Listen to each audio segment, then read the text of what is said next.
Znajdujemy się w sytuacji trudnej w Unii, potrzeba jest zdecydowanego działania. Per intermedi di una nazione, anche in linea con centralizzato. I cittadini vogliono vedere i loro problemi quotidiani risolti dal livello di governo più vicino a loro e vedere l'Unione Europea in azione solo dove è necessario. Nada hay de la visión de los ciudadanos europeos en los planes de este futuro de Europa que nos quieren vender.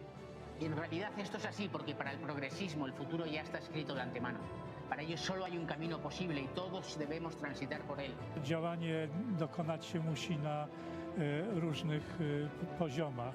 Jest ten poziom najniższy, to najbliższe nasze otoczenie, społeczność, miasto, kraj i tutaj podstawowa rzecz, którą powinniśmy robić, to nie oddawać tych kompetencji, jeśli nie musimy. Como se puede ver enseguida, la doctrina que profesa este consenso de izquierdas niega totalmente, radicalmente, la libertad humana y la verdadera diversidad de las naciones y las personas.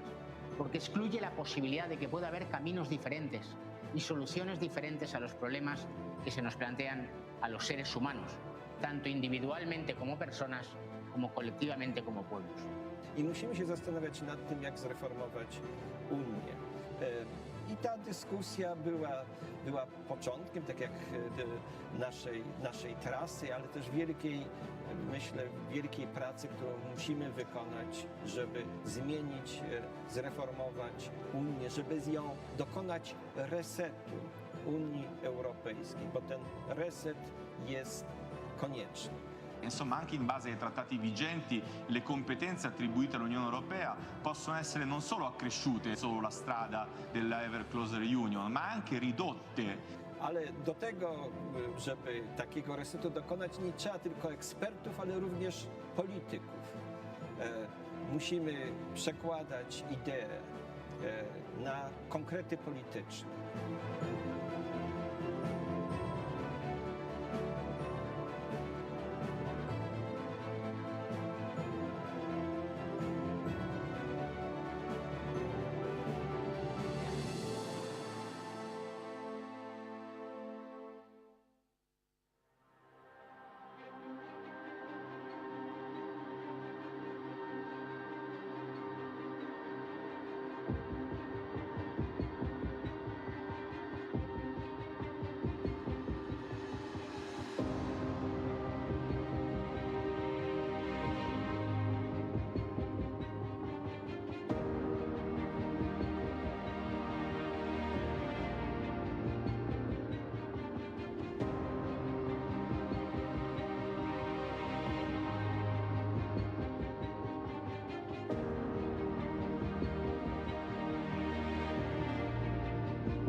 Добре дошли в София.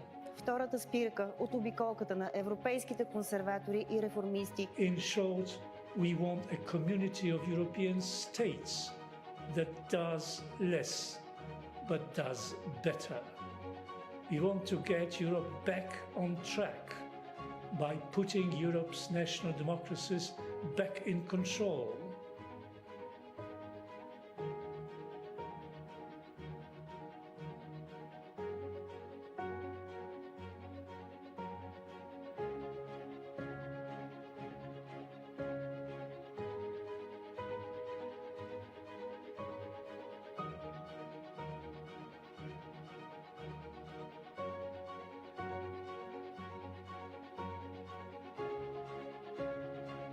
We know that the political situation is difficult because the Union becoming increasingly centralized organization, constraining the member states, imposing its policy on them.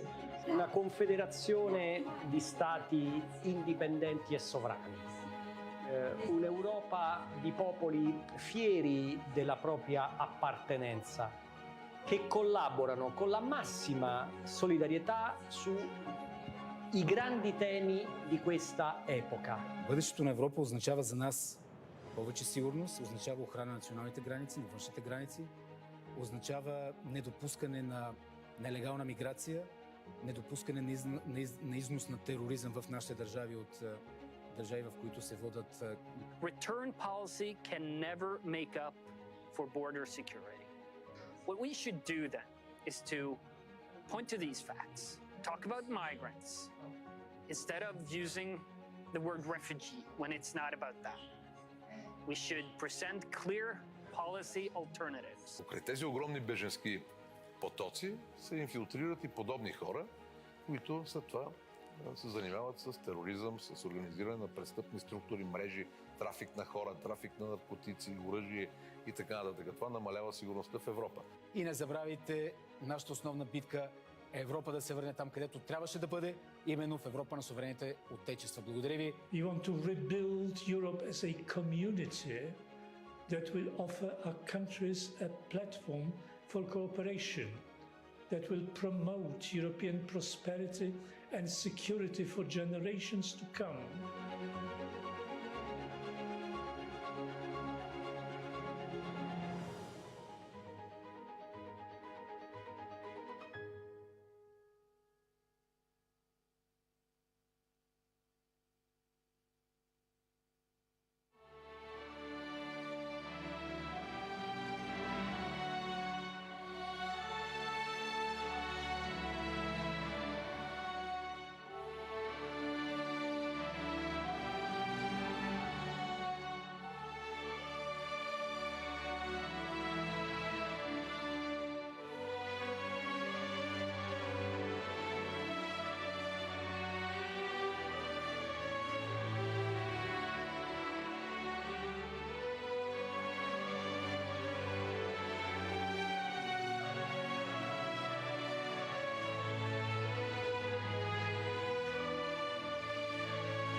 Dear ladies, dear gentlemen, viewers, spectators, good evening and welcome to the International Conference the future of Europe or Europe's future.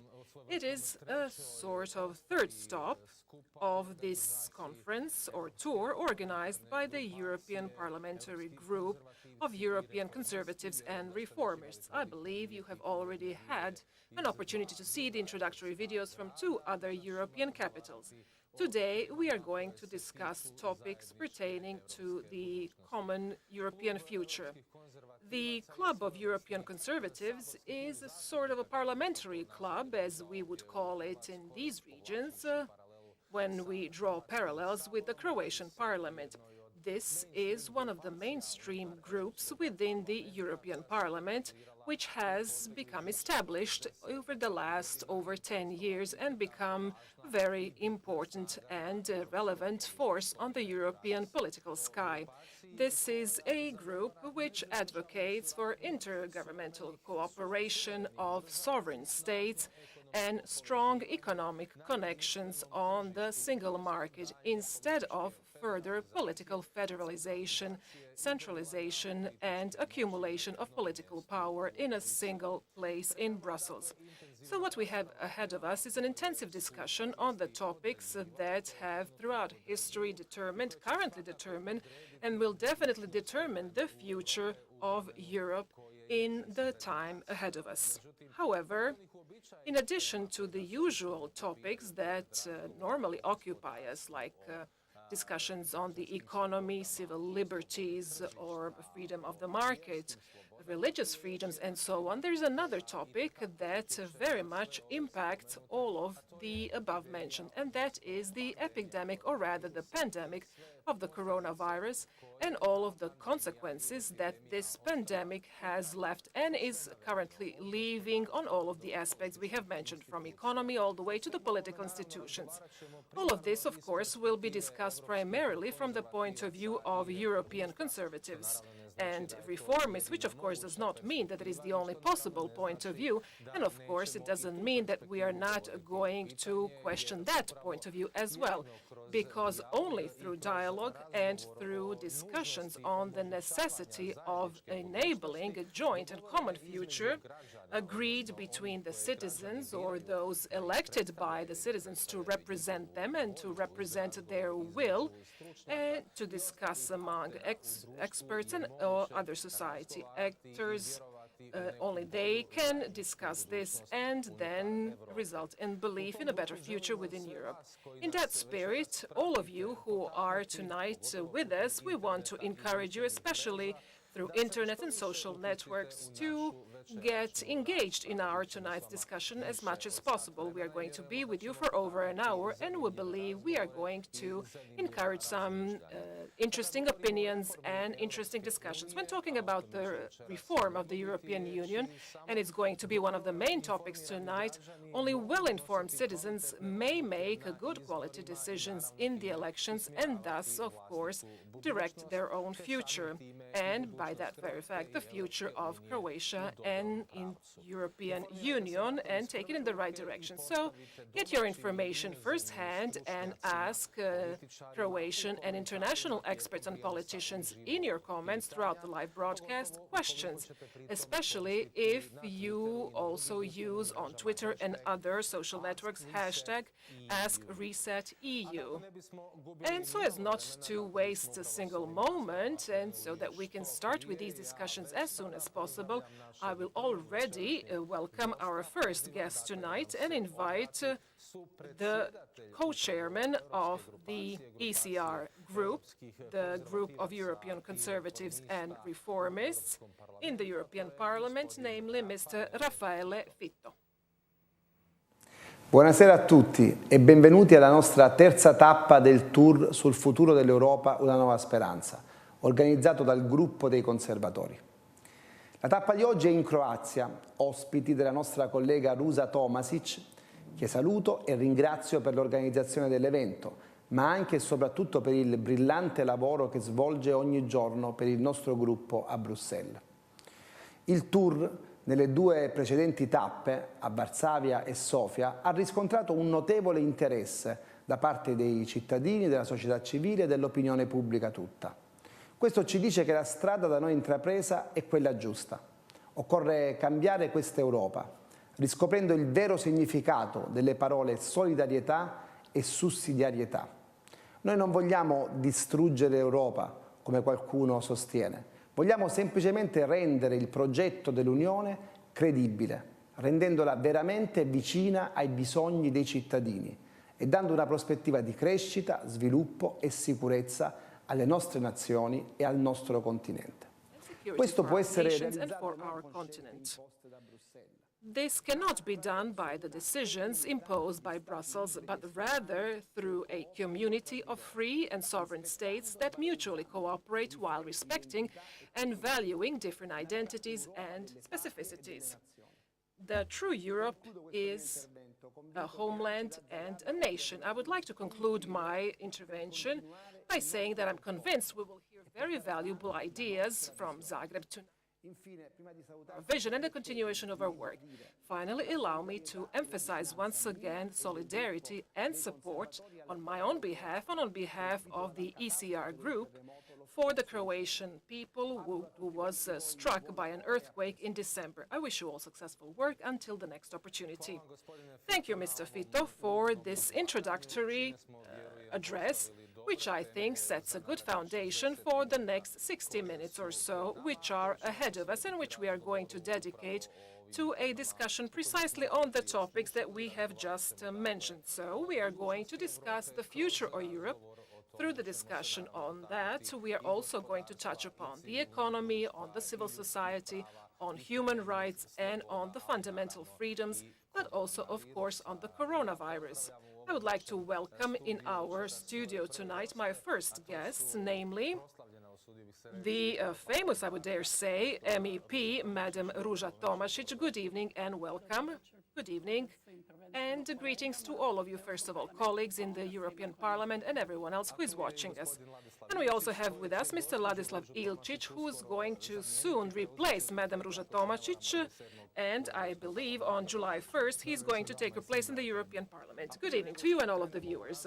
But before we start with the discussion with our participants here in the studio tonight, and before we roll up a more serious debate, we are going to pop over for a second to one of our first international guests tonight, and international speakers. This will be Professor Krasnodebski, who is soon going to get connected and is always already with us here through a video link, and he's also a member of the European Conservatives and Reformists group in the European Parliament, and also the chairman of the Institutional Reform Policy Group, precisely within the ECR group itself. Professor, good evening and welcome to our program. Also, I would like to welcome you very cordially, and I'm very much looking forward to being, at least virtually, in Zagreb, this wonderful Central European city that I've had an opportunity to visit when I was a young assistant, unfortunately not since then. But in Zagreb we are meeting, and this shows the strength of the Slavic Europe, the strength of our Middle European region and this new Europe. And I am very glad that we can speak in relatively close languages.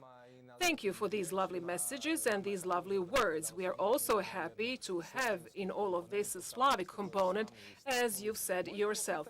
My first question for you is, why is it important to try to explain to the public, and why do you believe it is important to try to explain to the audience and to the public that there is not just a single, strictly determined future of Europe, that the future of Europe can be more or less anything?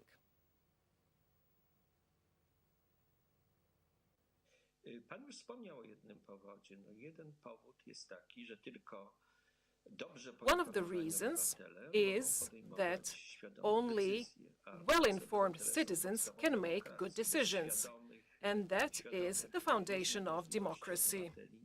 Without an awareness of the different possibilities, there will be no civil states. Another reason is the historical conditionality. There is no alternative. We cannot all rush in a single direction, because how are we going to agree on what direction this is? We are familiar with this way of thinking, and I'm sure that many people from Central Europe are familiar with it. This is an impossible policy, and this is contrary to the idea of human freedom. This idea of Hegelian progress has capitulated because Europe cannot go in a single direction or in a direction of this narrow integration. On the other hand, there is another important argument. This European establishment is increasingly supranational, and it is moving away from the reality, and it is not interested in the opinion of its citizens. I cannot understand peoples who love their country, their language, their tradition, and they cannot understand them. That's the Europe as it once was. They like this Europe, and we have to show clearly that this other possibility of Europe still exists. We have to make sure we can reset Europe, because we have to convince our viewers that it is possible. I'm now going to give Madam Ruža Tomašić an opportunity to ask a question for our professor. Well, hello, Mr. Professor. My question is very similar. So, why is it important for this public to be aware that there is an alternative and that we cannot rush all in the direction of federal Europe, as you call it?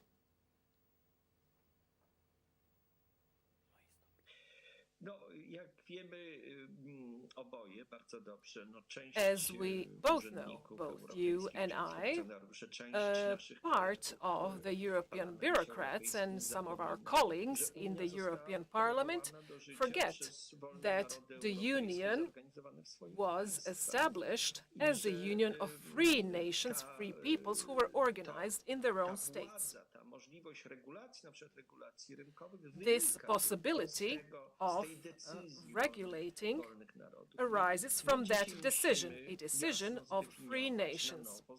Today, we have to again clearly define the competencies and the authorities of the European Union.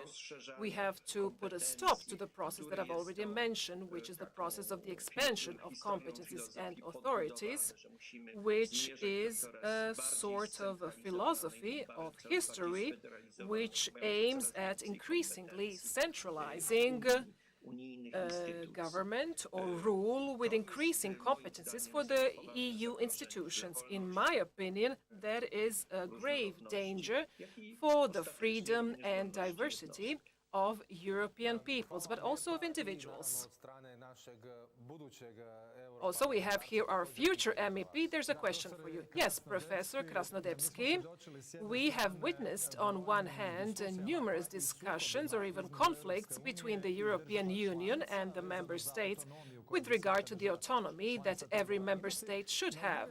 However, on the other hand, I would like to know to what extent the European Union is how far it's prepared to go in fighting against some global players like Google, Facebook, Amazon, who look like they have control and the possibility of censoring public word more than anyone in the history of mankind.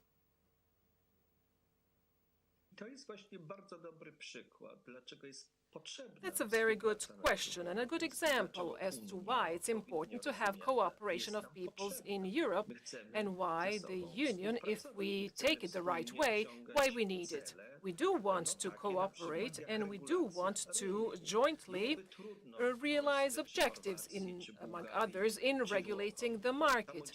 In Poland, in Croatia, in Bulgaria or Italy alone, it would be very hard to go against those major forces like international corporations. However, if we jointly regulate the European market, and that market, of course, is very important for those players, we can also agree on some common rules which they will have to abide by. For instance, that they have to respect the freedom of thought and the freedom of speech, but there is a condition for that. We Europeans have to agree on the values for which we are going to fight. If that's going to be freedom only for the left ideologies, which goes in circles, that of course is not going to end well. This is not going to end the way we want it to end. And I wish to emphasize that our view as the ECR group is that we want cooperation, a confederation of nations organized in their own respective states.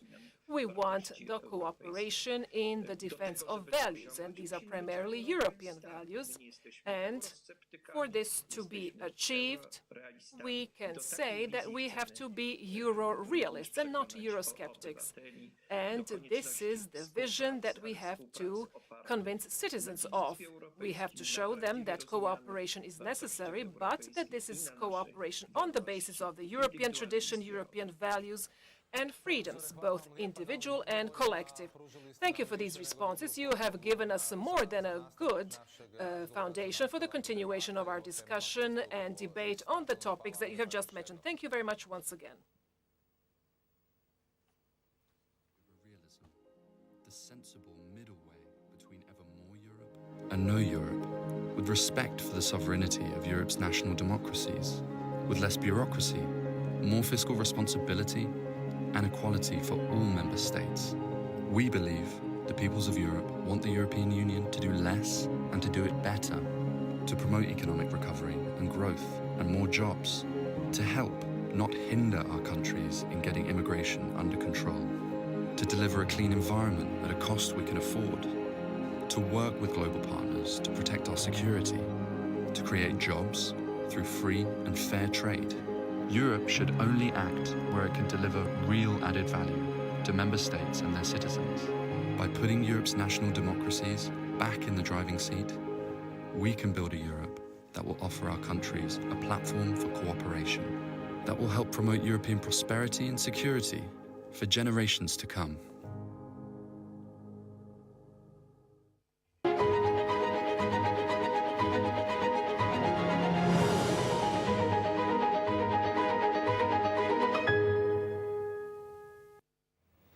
We were able to see a very short video that was a recap of key messages of this important group within the European Parliament. And now we are moving on with our first panel tonight.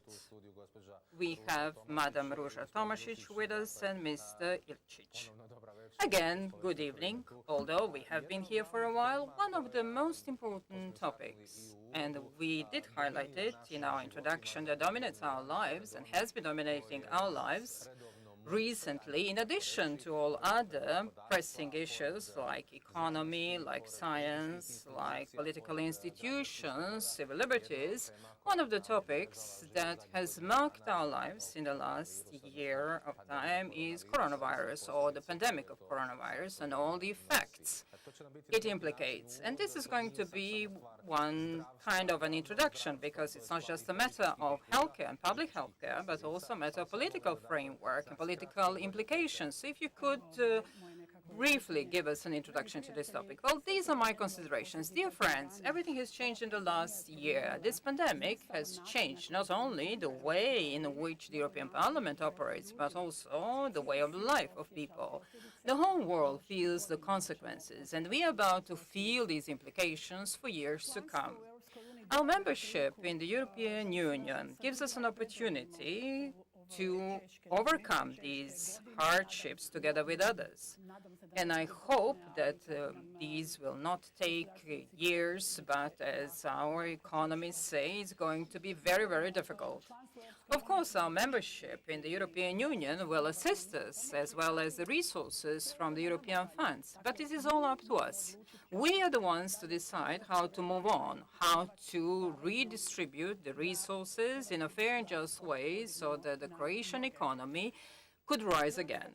Croatia needs to be aware that it's going to be better for us if we ourselves wish to be better. This is an opportunity for a new start, and we have to use this opportunity. We have to embrace it, because if we don't embrace it, I don't know what kind of economy we are going to have in the future. Mr. Ilčić, the fact that during the coronavirus that the borders have closed between the states and that every member state needed to fight on its own against COVID, the European Union did not even manage to find enough quantities of vaccines, which hampered the health of elder population in the European Union. But I've just touched upon one topic that I believe is crucial for the future of the European Union, and the European Union failed in this, and these are children. Birth and openness to life. When I speak of birth rate or greater birth rate, we need to have a value system. We need to have personal openness to family and life.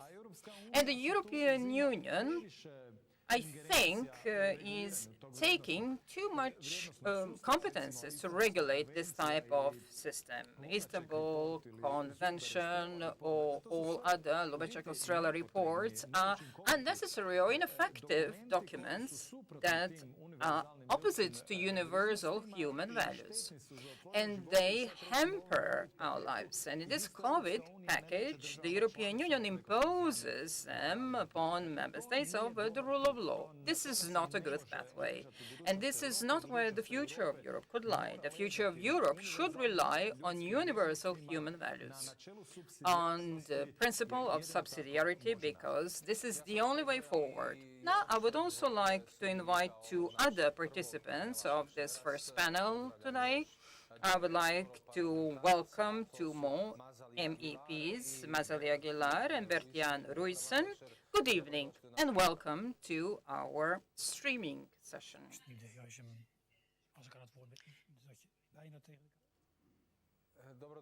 Welcome.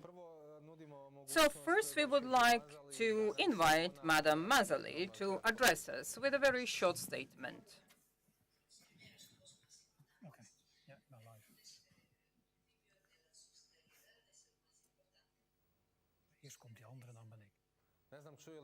I don't know if Madam Aguilar hears us. It seems that we are having some technical issues. Madam Aguilar, can you hear us?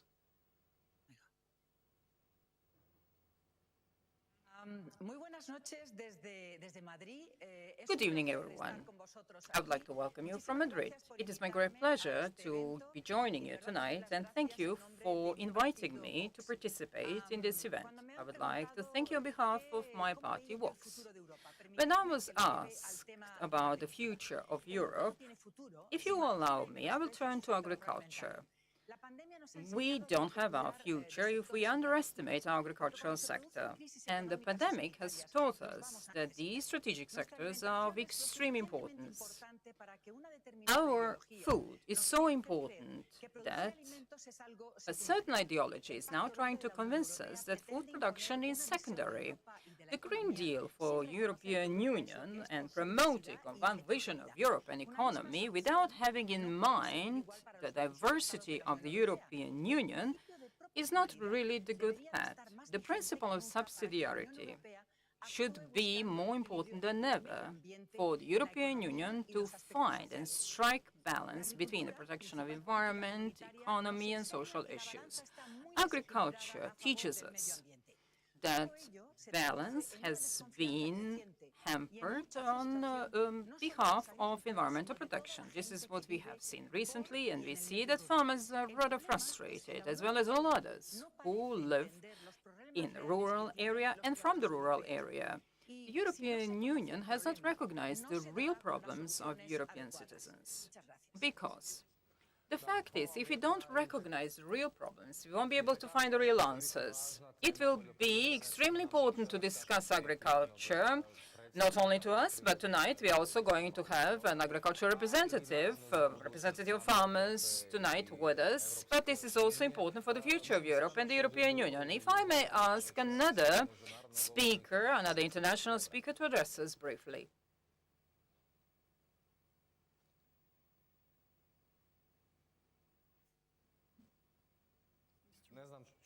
I don't know if Mr. Ruijsen is able to hear us. Mr. Ruijsen, if you can hear us, please give us a couple of words as an introduction. Good evening, everybody. Thank you very much for the invitation, for participating in this important event, and for organizing this important event. As ECR, we show with our tour that we are highly motivated to work together for a better Europe. A Europe that serves the member states instead of dominating them. So the question is, how can we achieve that? First of all, I think we have to work on a more flexible Europe. There's more options for member states not to participate in a centralized EU framework in specific areas. From this point of view, I think it was a good thing that the European Commission offered to negotiate a common contract for the vaccines. Every member state had the option to participate or not to participate and order the amounts they want. But this idea did not quite work out well, as we all noted in the European Parliament. The price of the vaccines may be right, but there are not enough vaccines at the moment.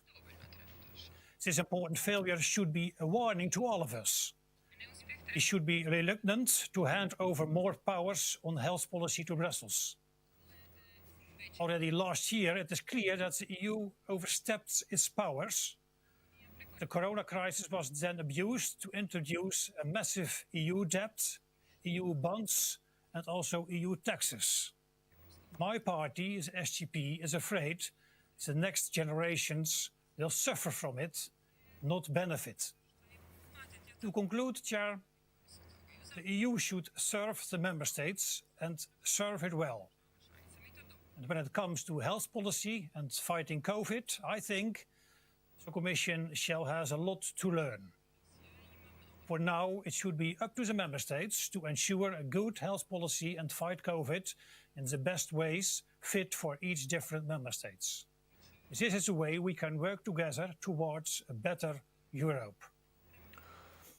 Thank you very much. Now I'm going to invite our speakers in the studio, you in Madrid, and our Dutch representative in a debate, Ms. Ilčić. You did talk about the value system. And our speaker from Madrid speaks of agriculture. But it seems that too often this type of discussion loses itself in the discussion of values, who is progressive, who is conservative, and it does not address very specific, concrete problems that could be resolved in economy and agriculture. What is going to be your focus when you join the European Parliament? In terms of values, the values are part of every policy. We cannot speak of values in isolation. They are part of very specific life, a part of very specific policy. But I agree, as I did say earlier, it is not proper that the European Union imposes certain values, certain agendas against human values. It should be ceded to EU member states. They should take care of their identity of their society, identity of their people. What is going to be my priority? Well, in any case, it is, of course, very difficult to generalize at the moment, but I am definitely going to advocate for the European Parliament and European Union to bring decisions that are not going to be provoking panic like this one in regards to COVID-19. Of course, we need to abide by certain measures to prevent such type of pandemics, but people should be given their right to work, because due to this panic, this right has been infringed. And like every conservative, I'm going to advocate lower taxes, more cost-effective bureaucracy, and as I already said, human resources. Human resources are crucial for the development of economy, for the development of the European Union. And in that sense, birth rate is something that the European Union will need to take care of, and it should never prevent the decrease of birth rate, but quite the opposite. Madam Tomasic, you are going to be succeeded by Mr. Ilčić on the 1st of July. What is your legacy? Well, I hope that I am leaving satisfied fishermen behind me, because I did invest a lot of effort in this area, and I'm happy because of them. My legacy also includes, I don't know if you are aware of it, but when I was part of the Regional Development Committee, I managed to procure 157 million euros for Croatia for training of young people for absorption of funds from the European Union. So I think, well, there were a lot of other amendments that were in favor of our farmers, our fishermen, our businessmen. Are you looking forward to your pension? Yes, I am, very much. Madam Aguilar, I hope that you can hear us. We mentioned here many times Corona crisis. Do you believe that the European Union responded properly in terms of policy, agricultural policy, under the coronavirus pandemic?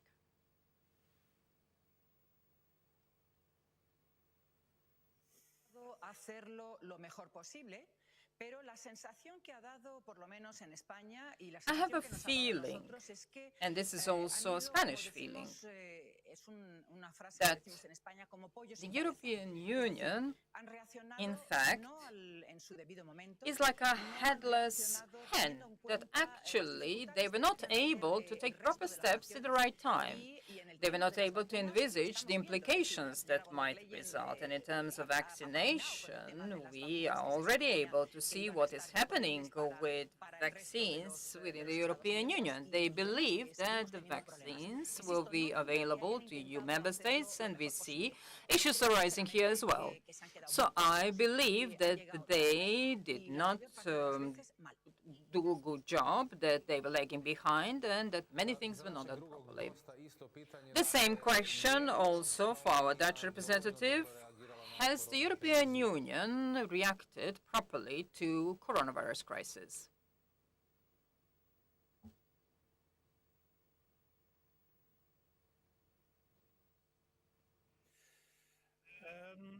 Dat is een beetje een gemengd beeld. Ik vind dat als het gaat over de landbouw, heeft de EU zeker goed When we speak of agriculture, in die zin. I think that we've done a good job, and that Europe took care of leaving the borders open. I also believe that the measures taken by the European Union regarding agriculture were proper measures. In terms of my concerns with respect to the EU response to the COVID crisis, I believe that the choice was wrong regarding the redistribution of resources between funds.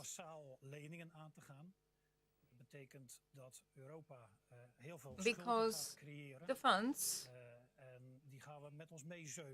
prompted more borrowing and higher debt for the European Union.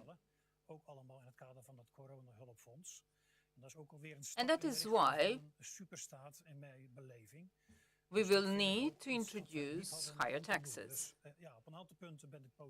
And I don't think that was a proper way of acting. In short, I think the response was right, but the redistribution of funds was wrong.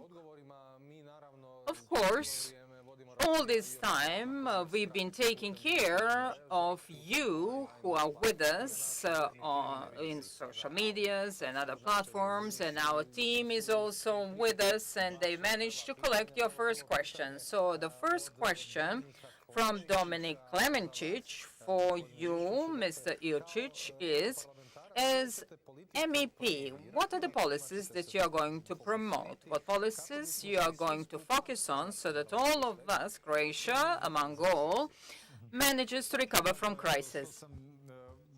Well, as I've already said, generally speaking, the first thing we need to do is to help people start work as soon as possible, because I think that some of these measures are not justified and that there should be more freedom given to entrepreneurship and to the economy. That's the first thing. The second thing is that probably I'm going to inherit the committees of Madam Tomasic from Agriculture to Fisheries, and I hope that there I will also be able to promote this approach to agriculture, in which, as the madam from Spain said, also contains a lot of perspective both for Croatia and for Europe, because I'm sure we have a lot of fruitful land and soil, and somehow we can round up this policy. You know that I'm more active in social issues, but still the question of redistribution of population, the development of agriculture, bringing the rural parts back to life is definitely also a demographic question, where there will be more people living in the country. So we need a holistic approach to the policy, not just to agriculture. This also goes hand in hand with demographics, with energy efficiency, where we have to make sure that we use our sources of energy in a logical and efficient way. So this is definitely be things that we're going to advocate for in the MEP. Thank you very much. Next question for you, Madam Tomasic. Karlo Vukovic asks if the European Union, European Commission, European institutions have reacted well to the COVID crisis. Well, no. They did not react well, they did not react fast, but thank God they did start with some actions. I know from my experience in the EP that when it comes to the budget, decisions are made very slowly and very hardly. But in this case, they reacted quite quickly with regard to Croatia, and with assistance both for the pandemic and for the earthquake. And this package that we are about to receive is not a bad one. It's not a bad thing what we're getting, but it's up to us what we're going to do with this package, whether we are going to spend it on senseless things, as we have been doing sometimes in the past, and we even had to return some of the funds. So everything is up to us. How are we going to do it? How are we going to put it together? It's up to our politicians and our government. This is no longer going to be up to the European Parliament. Nobody's going to come from Europe and come here to Croatia and tell us exactly what we're supposed to do with the money and how. Unfortunately, it's up to us, but I do hope that our politicians will be able to do that part of their job well. Thank you very much. We also have prepared questions for our guest in Madrid, Madam Aguilar. Manuel Lorenzo is asking Madam Aguilar how the European Union can make sure that European farmers are competitive in the European market.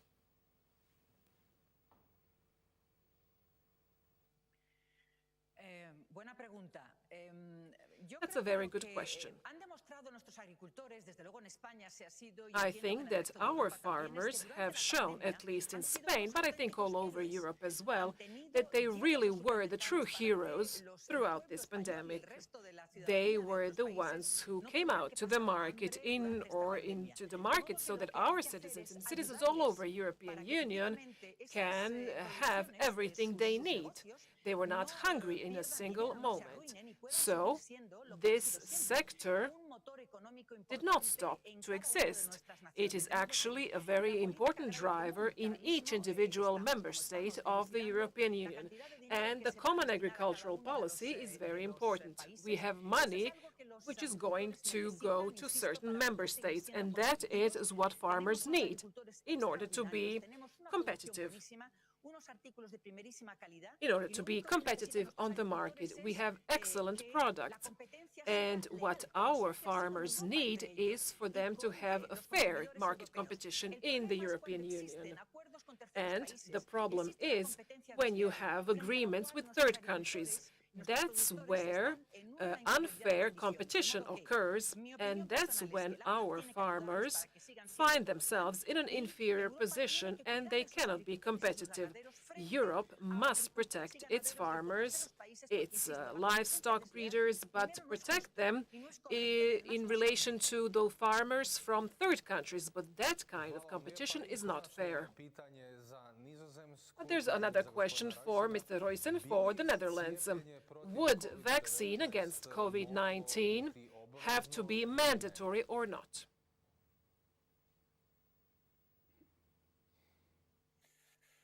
Nee, ik vind zeker niet dat inenting, vaccinatie verplicht zou moeten zijn. Het gaat natuurlijk wel over... No, I don't think that the vaccine should be mandatory. Eigen lichaam, laat ik het zo zeggen, waar je uiteindelijk zelf over beslist. However, dus ik vind dat het uiteindelijk ook this is also a matter of a personal decision. Laten voor mensen die gewetensbezwaren hebben tegen inenten, tegen vaccineren. Tegelijkertijd we have to allow people who, for different reasons, are against the vaccine are entitled to do so. However, we also need to inform people about how important the vaccination is in order to prevent further pandemic. It is important for Europe to cooperate. It is important for the vaccine to be available as soon as possible so that everyone who wants to do so can get the vaccine.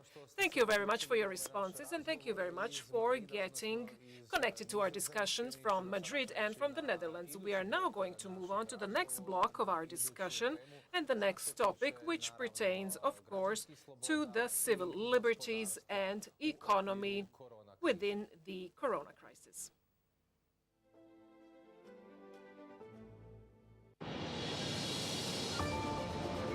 Sin fe no habría Europa. La liberté est le fondement de l'Europe. Respekt für das gemeinsame Erbe. Tradition binds our continent. Non c'è valore più importante della famiglia. Europa jest dobrem wspólnym. Różnimy się, ale powinno nas łączyć wspólne dziedzictwo. Powróćmy do Unii Europejskiej, która z tego dziedzictwa wyrasta i która szanuje narodowe tożsamości. Only the European Union without arrogance, based on solidarity and mutual respect for its member states, can regain the support of the European nations. We can do it together.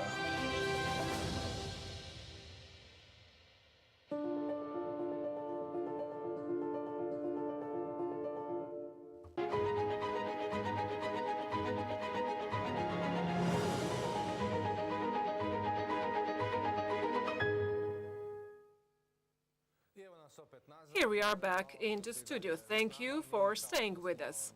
As we have already announced before this short video break, we are moving on to the next topic tonight, a topic which is still, to a significant extent, related to the general framework. And of course, this is the topic that has been the determinant for all of us in many things. This is the coronavirus crisis and all of the coronavirus crisis consequences for the economy, but also for the society and society's institutions. Therefore, I would like to welcome in our next session, you will see that we have briefly lost Mr. Ilčić, but he has been replaced by Mr. Andrej Grubišić, who is an economic analyst, investor, entrepreneur, and so on. Good evening and welcome to our discussion. Thank you for inviting me. And we have with us, of course, also Mr. Jurica Jashinsky from the Agricultural Association Life. We've already discussed the topic of agriculture, so it would be interesting to hear what he has to say about the circumstances about this topic. A good evening and welcome.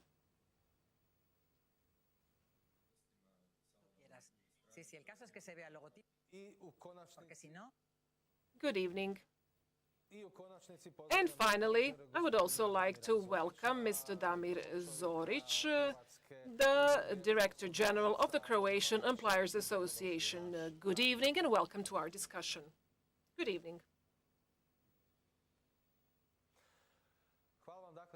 So, once again, thank you. It's time now to move on to the discussion, to our debate. Mr. Grubicic, you've probably listened to what we have discussed so far, and I'm sure you will agree that all of us have been directed, not just with regards to economy, but also in the civil society and in terms of civil liberties, by the coronavirus. How did you feel it on your personal skin? I hope not personally and literally, but how do you see the way that Europe, not just on the level of nation states like Croatia, but also on the level of the European Union, is coping with these challenges?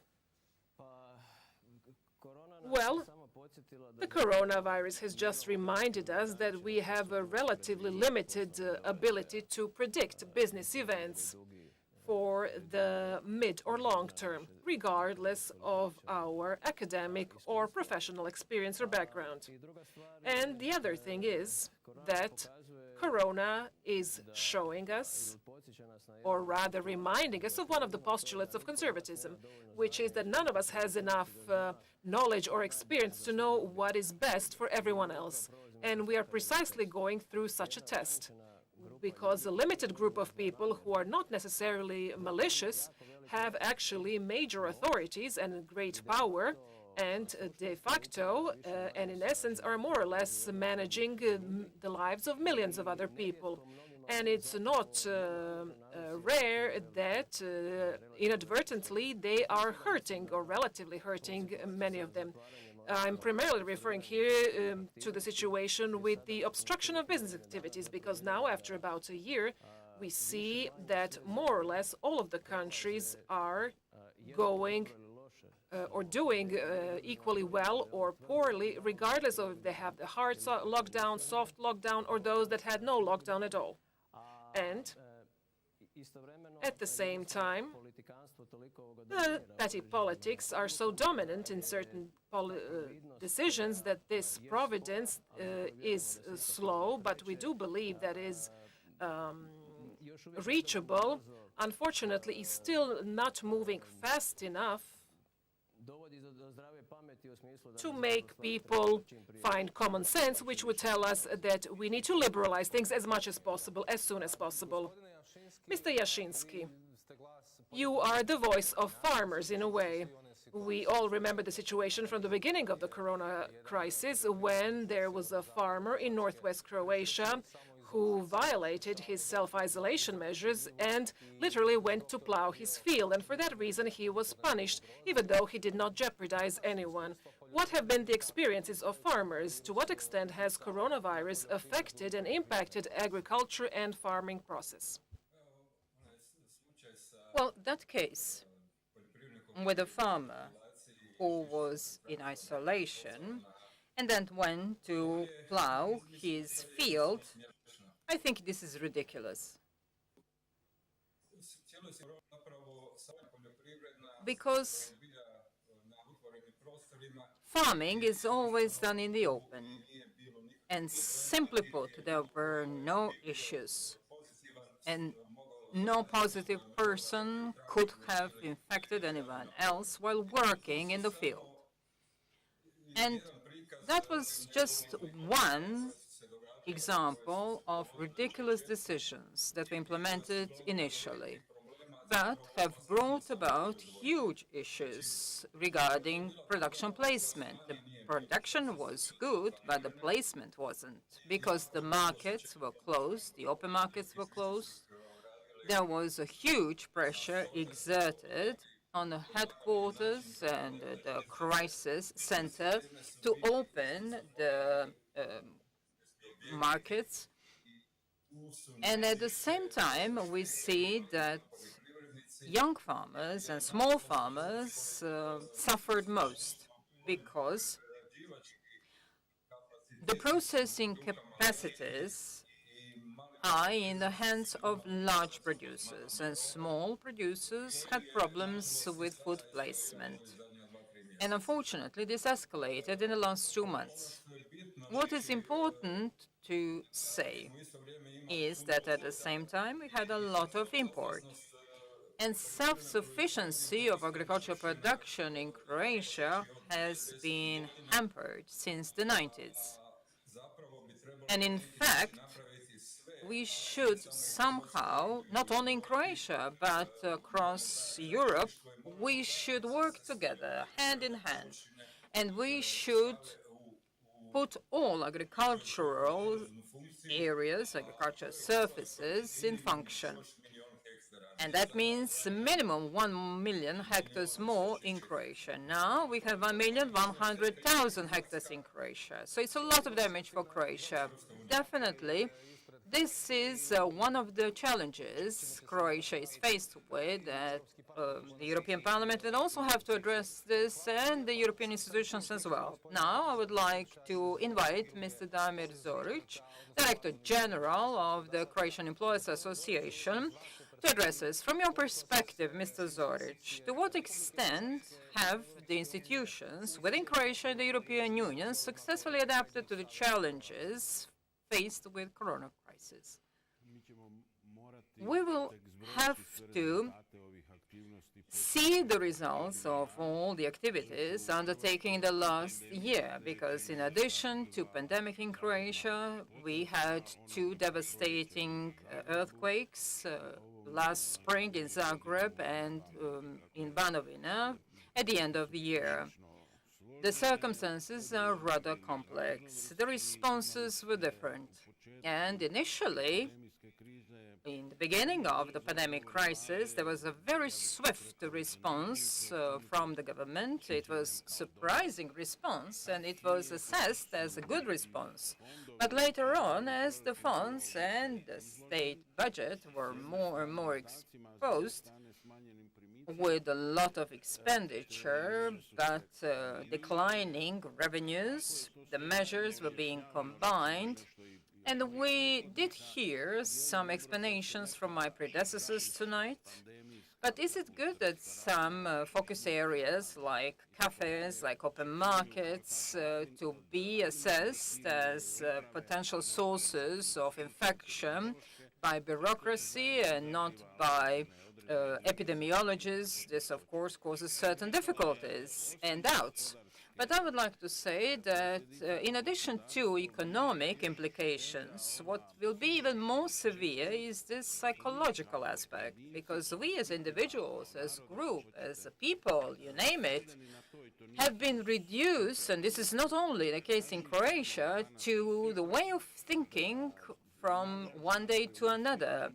We are just trying to guess whether something is going to be open on the 1st or the 15th. So everything that is in front of us, but we have completely lost the ability that is imminent to to humankind, to plan our future, to make forecasts in the long run. And as it turns out, the economy in this respect is rather vulnerable. Any type of forecast is very uncertain and difficult, and could always be failed. We also hear something from Mr. Grubisic about this. Madam Tomasic, do you have any question for our panelists? I have a question. It might be a difficult question, but I would like to know, when you hear people saying, if I was a prime minister, I would do this, this, this, I would like to know, you, as a financier, as a businessman, as an expert, if you were the prime minister under these circumstances, what is the first step you would take? I think I've heard from my predecessors that somebody would like to be in power, actually, that whoever is in power, that they should work in concert. And I think that in Croatian policy, we lack this type of normalcy, because somebody is not asked to resolve all the issues for everybody else, and be as pretentious as to think that they are capable of resolving all issues, especially having in mind the fact that other people's problems are resolved by using other people's money without being responsible and accountable for repercussions. What would be good for Croatia, and what the policy should do, is that we should define those things that the government should stop doing.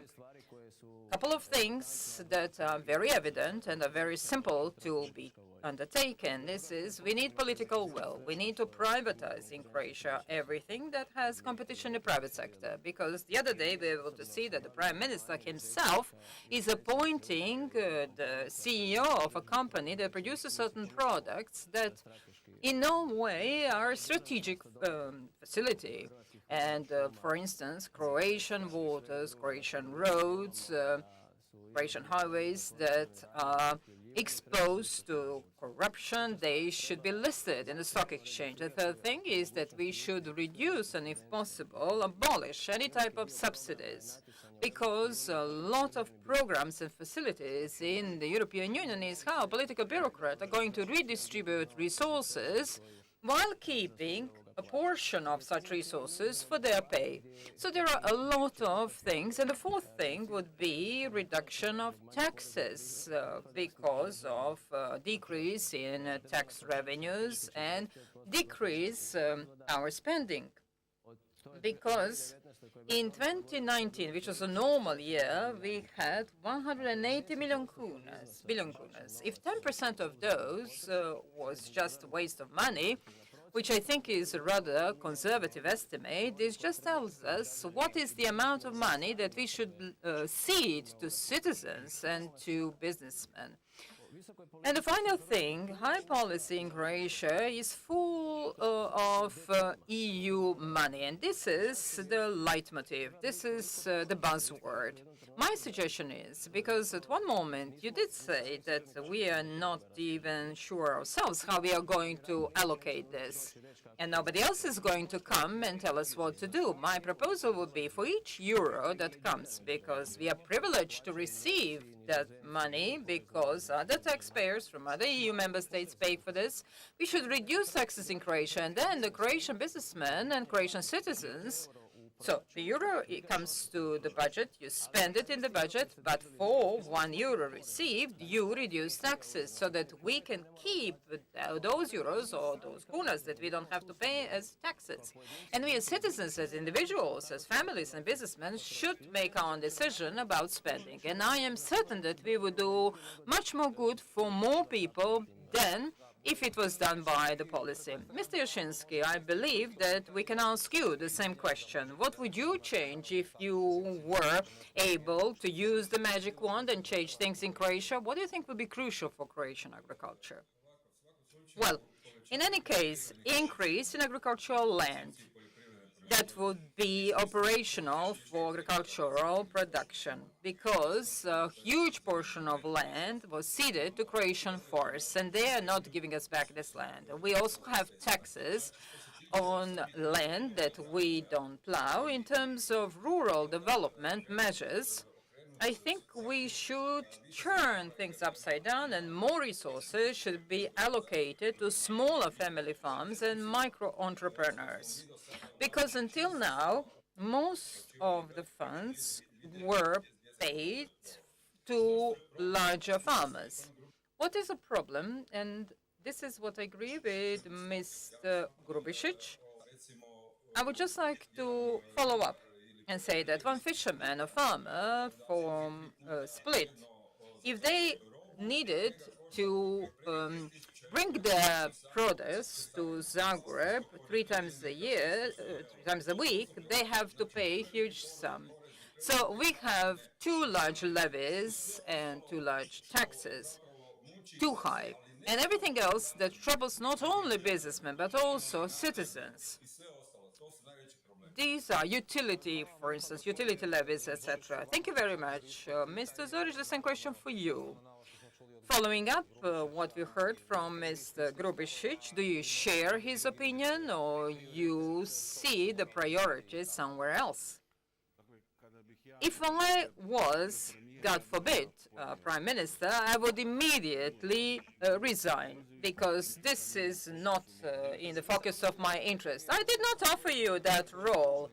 I just offered you a magic wand, but if somebody else was in that role, whoever it was, I would expect from that person to address the nation and say that tomorrow the reforms will start, that they are going to address the healthcare situation, that they will make it competitive in the market, that they will start restructuring, at least start restructuring a huge number of territorial fragmented units that we don't even know how can function and why we have so many regional or local units, that they will start with reform of the justice system, and that such procedures would not last for such a long time, but would take a normal amount of time, and that finally in Croatia we will have reform of the educational system, that higher educational institutions will work in the interests of the economy, that they would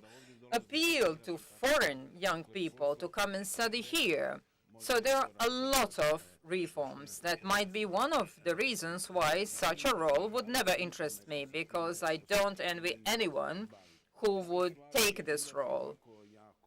Well, another thing, whether we should rely so much on regulation of the market in this liberal or any other way, this is again a matter of social agreement. It is a matter of certain relations. But in any case, the key to functioning, survival, and standard of any society is successful economy. Very often I hear demands that we should reduce taxes. In the European Union, there are countries that are even more exposed to taxes with higher portion than in Croatia. And I would like to remind you that from such tax levies or revenues, we finance certain public needs. But, of course, we need to see how they're financed, what service they provide. But we all want our children to attend good schools. We all want to have safe country. We want our army and police to be well equipped, and this is all funded from tax revenues, from the so-called public money, which is under the management of the government or state services. Whether they are doing a great job, this is a question, and this is a matter of preference of any of us. Some would say that this is good management, some not, but the time will come when we will have to draw a line. Meanwhile, I think that we all should work more, because politics has been overestimated in Croatia. Too many people are politicizing, and genuine politicians, people who have such vocation, are very few. And unfortunately, we see it. But we should not forget that we have 4 million national football coaches, of course, but we have to say that we did win the second place. But in terms of economy, it's a completely different story. Thank you very much for your thoughts. Thank you for sharing with us your opinions. Thank you, Mr. Zoric. Thank you, Mr. Jashinsky, for being our guests. And now, Madam Tomasic, I would like to ask you for a closing word regarding this discussion. Well, a couple of considerations from me. My dear friends, Europe is not America, and it cannot function as a federal state. The only way in which, in the long run, we could secure peace and prosperity is for every people to have their backyard, their country, and to have mutual collaboration. The better economic benefit for every country, the better respect, mutual respect, and the better chance for European Union to succeed. If we impose ultra-liberal ideology, we are not facing good future. I believe in Croatia, I believe in Europe, but also I'm certain that we need more democracy, more respect, and more Christian values. Thank you very much. Thank you, all of our speakers, all of our guests who were with us tonight. And this brings us to the end of our tonight's show, but it doesn't mean that this is the end of the ECR tour. We were able to see that this is the third stop tonight. The fourth stop is Romania. And that's why I would like to welcome Mr. Cristian Terhes, and I would like to invite him to address us briefly. I'd like to thank my colleague from the European Parliament, Ruža Tomašić, for hosting this event in the wonderful country of Croatia. It's important to discuss the future of Europe in each member state together with the citizens of our countries.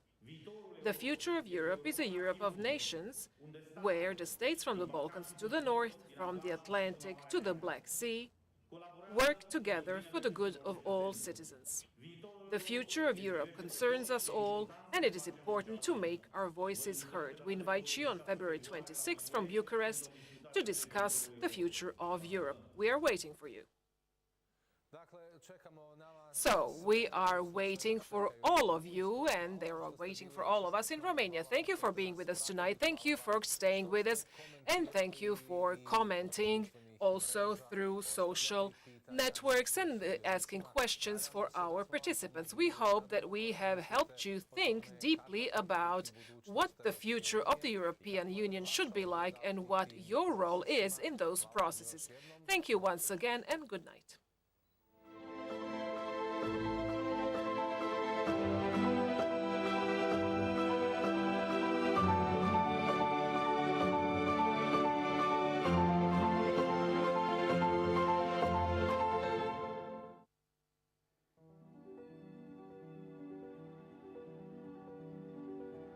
There's a new hope for Europe. A Europe of jobs, prosperity,